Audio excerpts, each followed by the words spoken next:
Thank you for your interest in my poster entitled Intravenous Sampling and Administration Using Instech Vascular Access Buttons in Rodents, Pathology Findings Related to Indwelling Vascular Catheter, presented at the 2024 ACT Annual Meeting in Austin, Texas.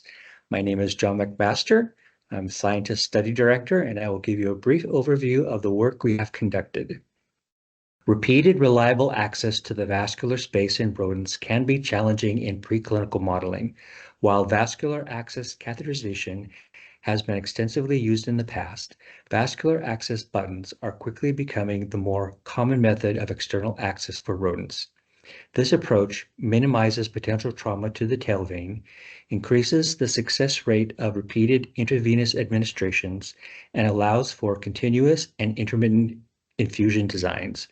While vascular access buttons have become a more conventional method for vascular access catheterization, there have been some histopathological observations related to the indwelling vascular catheter and at the exteriorization site of the vascular access button that might be a confounding factor in the histopathological and hematological evaluations in the study.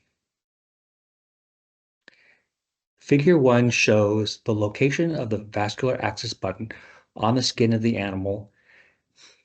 The user can remove the red cap for access to the exteriorized catheter and administer test articles as appropriate, and just replace the cap at the end when they're finished.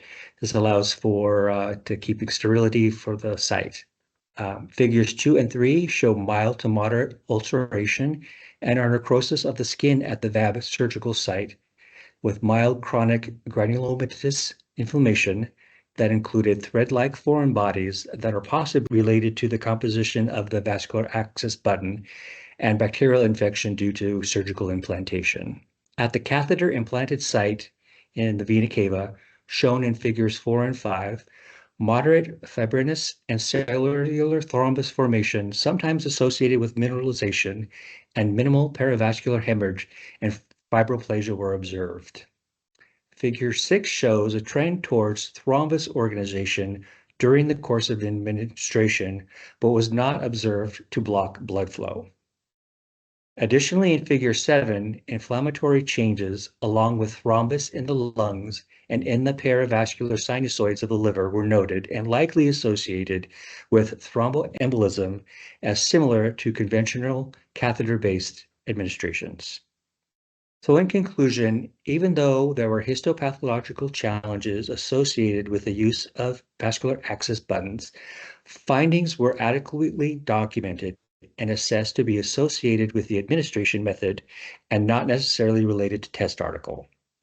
In addition, the overall number of affected animals was limited and did not adversely impact study outcomes, therefore demonstrating that this method of administration is suitable for preclinical safety assessments.